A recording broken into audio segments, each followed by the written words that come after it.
Buen día, mi nombre es Ana Gabriela Valenzuela Ibarra y estudio la licenciatura en Enseñanza y Aprendizaje de las Matemáticas en Educación Secundaria y curso segundo semestre en la Escuela Normal Superior del Estado de Baja California Sur.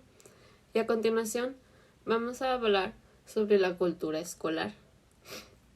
Esto en base a las jornadas de observación en 3 secundarias distintas, tanto técnicas como generales. En el desarrollo de la cultura escolar interfieren diferentes factores, como la organización de la institución y la comunicación entre el personal.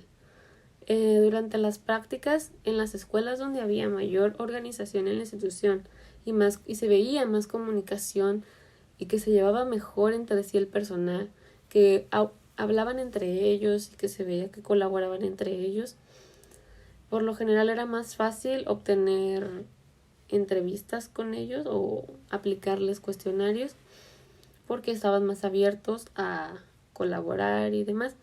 Y al mismo tiempo, pues se veía que los alumnos estaban mejor organizados, un ambiente que se notaba que era diferente a las escuelas donde notamos que el personal era como más apático y así. Cuando el personal era más apático y se veía que estaban más cerrados, también se notaba en la conducta de los alumnos que, bueno, en este caso era que los alumnos no tenían una buena conducta por lo general, y bueno, es destacable eso.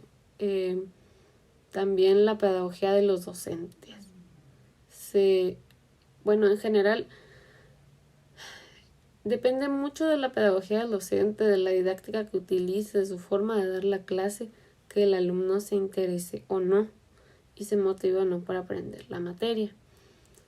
Y no quiere decir que siempre va a depender del docente que el alumno tenga un buen desempeño o no, pero sí tiene mucho que ver ya cuando es un tema grupal, de que el maestro debe captar la atención del grupo. En general, puede que haya alguno que otro alumno que no logre captar su atención y ya sea un detalle personal de cada alumno, pero por lo general, si el problema es grupal, tiende a caer la responsabilidad en el docente. Y bueno, uno de los detalles en este aspecto, en la pedagogía de los docentes, fue que mientras hacía las entrevistas, unas alumnas en una de las escuelas secundarias me comentaban, tuvieron como esa confianza de acercarse y decir que después de responder la encuesta, aunque la encuesta no tenía nada que ver con la forma en que se les impartían las clases, decidieron comentar ellas que, bueno, sobre las prácticas que nosotros hacíamos y que, bueno, que les gustaba más cuando iban los practicantes porque aunque sus maestros sabían mucho, sentían que sus maestros no sabían cómo darles a conocer los temas, cómo impartir las clases para que ellos pudieran comprenderlas, sino que daban las clases, no todos los docentes, pero la mayoría, como para ellos mismos, que aunque ellos eran personas muy conocedoras del tema, no tenían la capacidad de transmitir ese conocimiento, de explicar ese conocimiento, y solían frustrarse un poco. O que también las clases eran muy mecanizadas, siguiendo una metodología específica, y no se les explicaba el por qué. Por ejemplo, en matemáticas, al hacer alguna ecuación, ellos solamente seguían como los pasos que les daba el docente, pero no sabían por qué estaban haciendo esos pasos o dónde salían las fórmulas que estaban utilizando y demás. Entonces, me llama la atención un comentario que hizo uno de sus alumnos, que fue: por favor, hagan el cambio. Y bueno, refiriéndose a nosotros, a que tuviéramos como más consideración al momento de explicar los temas y ese tipo de cosas. También la disciplina y las normas escolares. La organización de la institución y la comunicación entre el personal tiene mucho que ver en que se cumplan las normas escolares, que los prefectos estén ahí para los alumnos, al pendiente de ellos. Si el prefecto no está al pendiente de los alumnos, es muy difícil que las reglas o las normas escolares se cumplan debidamente. Tiene que haber alguien que se las esté recordando para que puedan seguirlas. Y bueno, de eso depende también la disciplina de cada escuela, donde hay prefectos, y esto fue notorio, donde hay prefectos que están más al pendiente y detrás de los alumnos, supervisando la conducta de los alumnos, su disciplina es mejor en general en toda la escuela. Bueno, al final el entorno también depende mucho de la ubicación de la escuela con la cultura escolar. ¿Por qué? Porque por lo general van alumnos que viven en los alrededores de la escuela, y al ir a la escuela convergen las culturas escolares, las diferentes culturas escolares de cada uno de los estudiantes, de cada uno de los alumnos. Y ahí hay como se van formando como que ciertas influencias entre ellos mismos, y así se va como generando este ambiente. De los formatos que se aplicaron, me gustaría destacar los cuestionarios que se hicieron a los alumnos y algunas respuestas de las que obtuve de estos. ¿Crees que tu grupo trabaja mejor en equipo o de manera individual? Que responde, una de las respuestas más comunes es que trabajan mejor individualmente, porque en equipo siempre hay quienes hacen todo el trabajo y quienes no aportan nada al trabajo, que esto es muy usual y es una verdad. Otra respuesta fue que trabajan mejor en equipo y todos comparten puntos de vista y hacen acuerdos. O sea, hay mejor comunicación en el grupo, es lo que entendemos aquí. Y bueno, y después hay otra respuesta que es que trabajan mejor individualmente porque no se logran poner de acuerdo, todo lo contrario a la anterior. Y después, la siguiente pregunta que relaciono con esta es que yo les cuestiono si hay unión y compañerismo en su grupo. Y pues hay dos respuestas más comunes, que sí y no, evidentemente. Y bueno, la primera respuesta es que sí, que tienen buena comunicación y se llevan bien. Y la segunda es que no hay compañerismo en su grupo ni unión y no se llevan bien porque también hay críticas y burlas dentro del grupo, entre los mismos alumnos. Y esta pregunta de que si hay unión y compañerismo se relaciona directamente con la anterior, que si el grupo trabaja mejor en equipo o de manera individual, porque si los alumnos si hay unión entre los alumnos y compañerismo entre los alumnos del grupo, es más fácil que se organicen al momento de trabajar en equipo. Y si el grupo no es unido, es más difícil que estos puedan colaborar entre sí para trabajar.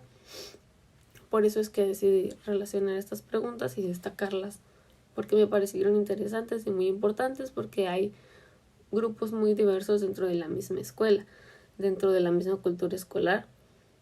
Hay grupos también y cada grupo de la escuela tiene su propio ambiente, aparte del ambiente general de la escuela.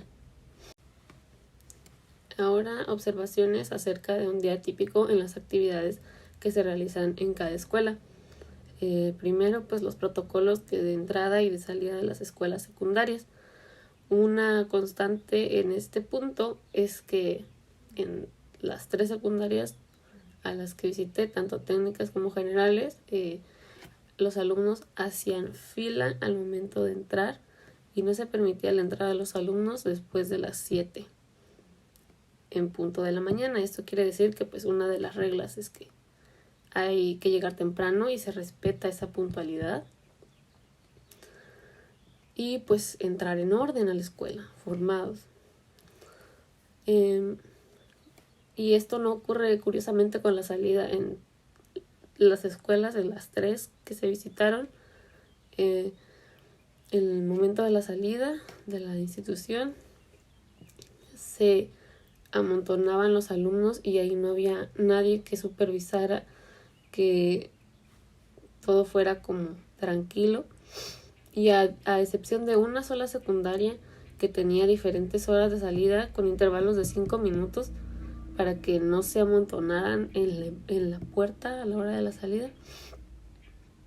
Las otras dos secundarias simplemente era de tocaban el timbre, abrían la puerta de salida y todos los alumnos se amontonaban en la puerta, empujándose para salir. Es un punto que pues hay que destacar porque se puede mejorar en ese aspecto. Y también la organización para el cambio de clase. Esto también depende de si la escuela es una secundaria general o una secundaria técnica. En las secundarias técnicas lo usual es que los alumnos cambien de aula en cada asignatura y que cada maestro pues tenga asignada un aula en la escuela y los alumnos sean quienes se deben mover. A diferencia de las secundarias generales donde los alumnos, donde hay un aula para cada grupo ya establecida y los docentes son quienes llegan a cada grupo a impartir su clase. La supervisión del personal en conductas de los alumnos. Esto de que haya prefectos a todas horas en la escuela, supervisando, caminando en la escuela para supervisar que todo esté bien, que no haya alumnos fuera de sus clases y demás. Fue algo que noté nada más en una de las escuelas secundarias, que había prefectos que realmente estaban al pendiente. En las otras dos, los alumnos hacían pues básicamente lo que querían y jamás vi que se les cuestionara por no estar dentro de su aula o diferentes situaciones. Además, la organización a la hora del receso. También lo mismo, solamente en una de las escuelas secundarias los alumnos salían al receso a diferentes horas en intervalos de 5 minutos dependiendo el grado. Los de primer grado salían 10 minutos antes, los de segundo, o sea, del timbre, los de segundo salían 5 minutos antes del timbre y los de tercero salían en cuanto tocaban el timbre, y lo mismo era para volver a ingresar al salón. Además de que también es importante destacar que en la mayoría de las escuelas durante el receso sí había alguien que supervisara a los alumnos, que estuviera ahí entre ellos dando recorrido por la escuela viendo que todo estuviera bien durante el receso. Y es algo también muy importante porque en el receso también suelen pasar ciertos detalles, suele haber problemáticas en algunas ocasiones y demás. También las formas de socialización e interacción. Es curioso ver cómo en cada escuela la socialización se da de manera diferente.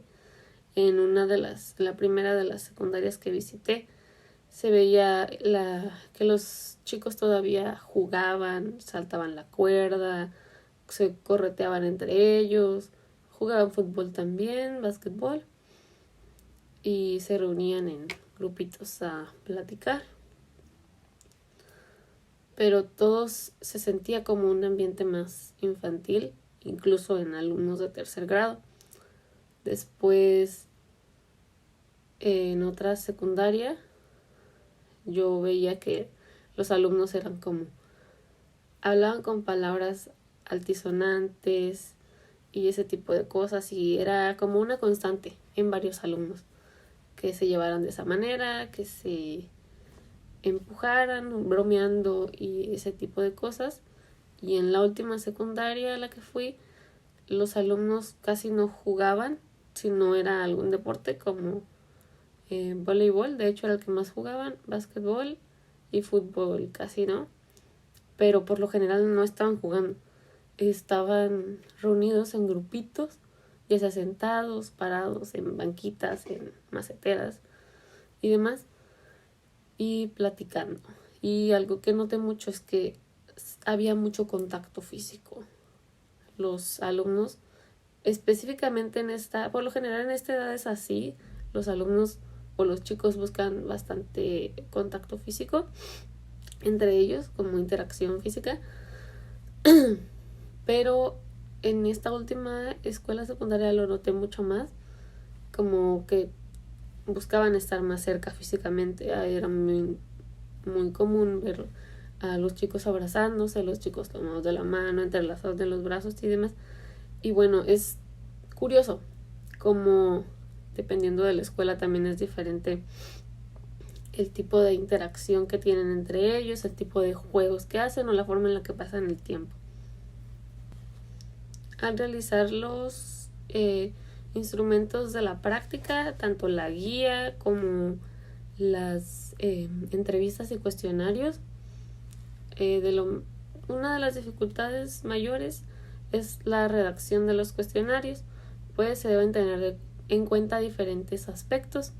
El primero de ellos es el tipo de lenguaje acorde a quién va dirigido. O sea, cuando ocupamos preguntar, en el caso de la entrevista o el cuestionario, tenemos que tener mucho cuidado en el lenguaje que utilizamos al momento de hacer la pregunta. También es importante que consideremos que la persona a quien le dirigimos la pregunta sea capaz de responderlas. Por ejemplo, las preguntas de la trayectoria escolar hacia los directivos. Muchas veces los directivos o el director en sí no conocen mucho sobre la trayectoria escolar porque no estuvieron ahí desde el principio y muchos de los directores son enviados después a la escuela o recientemente a la escuela. Y fue algo que nos ocurrió en una de las jornadas. Entonces, si se va a hacer una entrevista a un directivo, es preferible que se haga sobre la organización de la escuela y no sobre la trayectoria de la escuela, porque muchas veces no pueden dar respuesta a este tipo de cuestionamientos y tienen que investigarlo y ya se envía con un miembro fundador y ya es diferente porque la encuesta en sí o el cuestionario en sí ya no iría dirigido al directivo como se supone que estaba planeado. Entonces es importante considerar ese tipo de detalles. Y bueno, también es importante que seamos específicos y puntuales al momento de hacer la pregunta. Preguntar bien las cosas. Si queremos más detalles, preguntar un por qué después de la pregunta. Y además las preguntas deben ser objetivas. Debemos no incluir precisamente emociones y ese tipo de cosas o juicios de valor, porque no se trata de eso. Y muchas veces por lo mismo el personal no puede responder ese tipo de cosas o no desea responderlas. Y bueno, algunos ejemplos en algunos puntos es lo que hablábamos del tipo de lenguaje acorde a quién va dirigido. Aquí tenemos el ejemplo de los cuestionarios que elaboré, uno del docente y uno del alumno, para que notemos las diferencias entre cómo están redactadas ambas preguntas. La que va dirigida al docente pregunta si suele centrarse únicamente en la parte teórica, metodológica o recurre a la implementación de alguna dinámica para complementar los temas. Aquí estamos utilizando un lenguaje más formal y además estamos hablando de usted, además de que usamos un vocabulario pues también más formal que el docente puede comprender, a diferencia de un alumno que se le hacen preguntas más sencillas y van dirigidas o se refiere al alumno como tú. Entonces ya se utiliza. ¿En tu grupo existe un reglamento del aula? Si es así, menciona algunas de las reglas. Aparte de la pregunta se le está diciendo, ¿existe algún reglamento del aula? Y para que no diga nada más sí o no, se le pregunta, si es así, menciona algunas de las reglas. Porque como es un alumno y muchas veces responden solamente por responder, puede que nada más, si hay reglamento, te diga que sí y ahí se quede la pregunta. Entonces es importante especificar. Aquí volvemos a lo mismo. Ser específicos y puntuales al hacer una pregunta. Esta pregunta dice, ¿consideras a tu grupo disciplinado o indisciplinado? Y este alumno me respondió, indisciplinado. Y ahí lo dejó. No dijo, o sea, no fundamentó su respuesta, no explicó por qué es que piensa eso. Entonces, ya después, en la siguiente jornada me di cuenta de esto, de que este tipo de respuestas tan cerradas pues no me iban a servir mucho para yo hacer mi reflexión y mi análisis. Entonces yo agregué el por qué al final de esta pregunta y de varias otras, pidiendo una explicación. A las preguntas que yo me di cuenta que pueden ser respondidas simplemente con un sí o un no, pedí una explicación de su respuesta. Entonces aquí ya pregunto, ¿consideras a tu grupo disciplinado o indisciplinado? ¿Y por qué? Aquí ya me responde que es disciplinado porque sí hacen los trabajos y porque un compañero de ellos ganó un rally. O sea, ya me está diciendo que son disciplinados porque sí hacen los trabajos, sí es un grupo que es trabajador y que le gusta la escuela, ¿no? Y en la siguiente dice, ¿consideras a tu grupo disciplinado o indisciplinado? ¿Y por qué? Bueno, es la misma pregunta, pero este alumno respondió que su grupo es indisciplinado porque no entregan los trabajos o no tienen un horario.